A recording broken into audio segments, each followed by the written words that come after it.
మనందరి అభిమాన నాయకులు తెలంగాణ ముద్దుబిడ్డ హరీష్ అన్న గారి జన్మదినం సందర్భంగా సిద్దిపేట పట్టణంలో వెంకటేశ్వర స్వామి ఆలయం, అదేవిధంగా కోటిలింగ స్వామి ఆలయం, అదేవిధంగా క్రైస్తవుల ఆలయం దర్గాలో వారికి మొదటి పూజలు చేసి వారికి జన్మదిన శుభాకాంక్షలు తెలియపడం జరిగింది.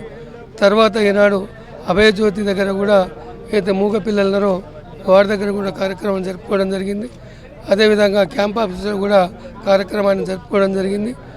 ఈనాడు ఈ పట్టణంలో అంతటా కూడా అన్నదాన కార్యక్రమాలు, అదేవిధంగా సిద్దిపేట నియోజకవర్గంలో ఉన్నటువంటి అన్ని గ్రామాల్లో అన్ని వార్డులలో కూడా అన్న జన్మదిన కార్యక్రమాలు, లింగారెడ్డిపల్లిలో కూడా జన్మదిన సందర్భంగా అక్కడ పేదలకు దుప్పట్ల పంపిణీ కార్యక్రమాన్ని కూడా చేయడం జరిగింది.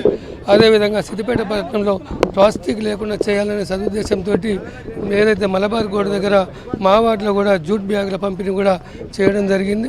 ఇవన్నీ కూడా అన్న జన్మదినం సందర్భంగా చేయడం జరిగింది. ముఖ్యంగా హరీష్ అన్న అంటేనే పేదల పక్షపాతిగా ఈనాడు కార్యక్రమాలు చేస్తూ ఉన్నాం. హరీష్ అన్న అంటేనే ఒక దైవంగా ఈనాడు తెలంగాణ ప్రజలు కోరుకున్న పని చేసే విధంగా ఉన్నటువంటి ధైర్యం ఉన్నటువంటి వ్యక్తిగా ముందుకు పోతున్న సందర్భం. వారికి ఆ భగవంతుడు నిండు నూరేళ్ళు ఆయుర ఆరోగ్యం ఐశ్వర్యాన్ని కల్పించాలి. మునుముందు కూడా ఈ ప్రాంత అభివృద్ధితో పాటు తెలంగాణ ప్రాంతంలో అభివృద్ధి జరిగే విధంగా అన్నకు ఆ భగవంతుడు అన్ని విధాలా కల్పించాలని కూడా ఈ సందర్భంగా కోరుకుంటూ, ఈ జన్మదినం సందర్భంగా హరీష్ అన్న మరిన్ని పదవులు ముందుకు పోవాలి, ఆ భగవంతుడు మరింత ముందుకు తీసుకువెళ్ళి ఆయనకు ఆరోగ్యాన్ని కల్పించాలి.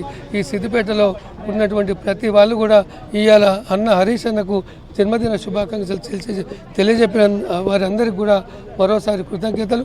మరోసారి హరీష్ అన్నకు సిద్దిపేట పక్షాన జన్మదిన శుభాకాంక్షలు తెలియజేస్తూ ఉన్నాం.